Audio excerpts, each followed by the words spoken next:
Henry VIII is known for many things. He was the King of England from 1509 until his death in 1547. He famously had 6 wives, and he spearheaded the English Reformation that founded the Protestant Church of England, separating the country from the Pope and Catholicism. It's no secret that he was a bit bonkers. Henry was known to have frequent mood swings and be prone to fits of anger, and to be frequently paranoid and suspicious of those around him, which probably went some way to explain his multiple marriages. But what exactly can be put to blame for these characteristics? Was it just the nature and the risks of his job as head of state? Could it be that he suffered some form of mental illness? Or could it all be related to a head injury that Henry suffered during a jousting tournament which left him bedridden for days? Well, if you want to find out, make sure to stick around because this short 7-minute documentary will cover all and more. But before we carry on with the rest of the video, here's a quick word from this video's sponsor, NordVPN. Have you ever found a great history documentary or film, but found it's been blocked in your region? Look no further than NordVPN, the leading virtual private network service that can help you connect to the internet securely and explore the depths of history like never before.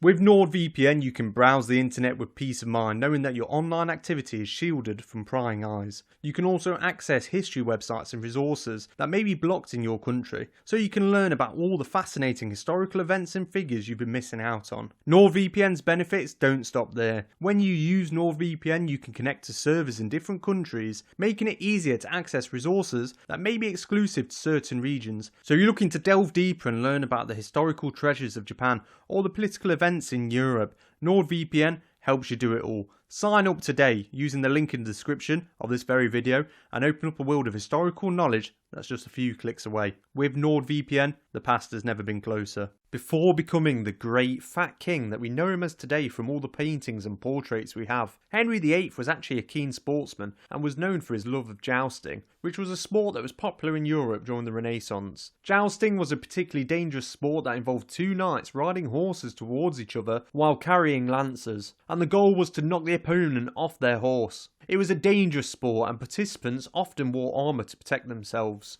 On the 24th of January in 1524, 15 years into his reign, Henry was participating in a jousting tournament at Greenwich Palace in London. During one of the matches, Henry was struck in the head by his opponent's lance, which caused a deep and bloody gash to his head. The injury was actually so severe that Henry was left unconscious for 2 whole hours, and it was several days before he was able to walk and talk again. According to contemporary accounts, the injury was caused by the fact that Henry's helmet had become loose and shifted during the match, which left his head exposed. This was a significant problem as it made him vulnerable to injury, and the blow he received was particularly severe. The head injury ended up having long-lasting effects on Henry's health and behaviour. Some historians have pointed to the fact that after the injury, Henry's moods became more volatile and that he was prone to fits of anger. He became more paranoid and suspicious of those around him, and this may have contributed to his tendency to make sudden changes in his personal and political life, which is evident by his several divorces and his tendency for beheading those that crossed him, even for minor reasons. In addition to these behavioural changes, the head injury also had physical consequences. It's believed that Henry suffered from headaches and dizziness for the rest of his life, and he may have also experienced memory loss and difficulty concentrating. These symptoms can have a major impact on a person's ability to perform their job, especially if that job involves making important decisions and judgments like being the King of England. So, what specific actions in Henry's life can be linked to this head injury? It's worth noting that Henry's behaviour was always complex to say the least, and it's difficult to attribute any one action solely to his injury. However, there are several events that took place during his reign that are usually put forward as evidence of the impact of the injury. One of the most significant events was Henry's break with the Roman Catholic Church and the establishment of the Church of England. This was a dramatic and far-reaching decision that had major implications for England and the wider world. Some historians point to the head injury as a possible explanation for the suddenness and impulsiveness of the decision, as well as Henry's stubbornness and refusal to back down in the face of opposition from the Catholic Church. Another example of Henry's unpredictable and sometimes ruthless behaviour can be seen in his treatment of those who opposed him. Henry was known for executing those who went against him, and this included some of his closest advisors and friends, such as the time one of the men in his court faced the executioner's block simply for changing their family coat of arms in a way that slightly resembled Henry's own. Some historians have pointed to the head injury as a possible explanation for the sudden and unpredictable nature of these executions, as well as Henry's tendency to act impulsively and without considering the consequences. It's also worth noting that Henry's head injury may have contributed to his tendency to make sudden changes in his personal life, including his marriages. Henry is famous for his multiple marriages,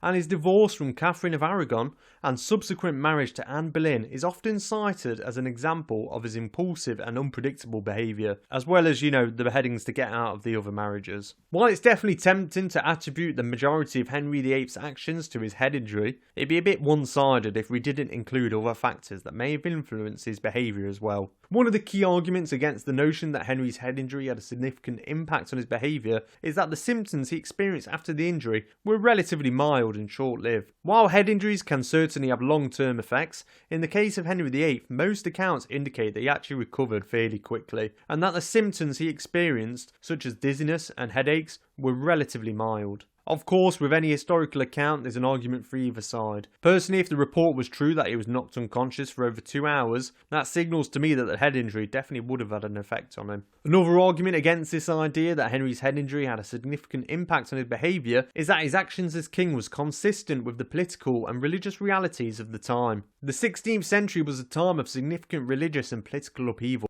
and many of the actions that Henry took, such as his break with the Catholic Church and his multiple marriages, were in line with broader trends and forces of the time. In addition, some historians have pointed to Henry's personality and upbringing as the key factors that influenced his behaviour as king. Henry was known for his strong will, his determination, and his tendency to act impulsively, even before the injury. It's possible that these traits were shaped by his childhood experiences and his relationships with his family and advisors, rather than by his head injury. It's also worth remembering that Henry was a complex and multifaceted individual, and that his actions as king were influenced by a range of factors, including his political and religious beliefs, his personal relationships, and his economic and military priorities. While the head injury may have played a big role in his behaviour, it's also likely that there were other factors involved. In conclusion, while we can never know for certain how much Henry VIII's head injury contributed to his actions as king, it's clear to me that the injury was a major event in his life that had both physical and psychological effects. The specific actions that can be linked to the injury are difficult to identify, which we can blame on the fact that, it was simply so long ago, but the impact of the injury on Henry's behaviour and decision-making abilities is worth considering when exploring his life and legacy, because, let's face it, he was definitely a bit of a nutter. If you enjoyed my video, please give it a like and subscribe to my channel where I'll be making more content like this. I really appreciate you watching and look forward to seeing you again next time.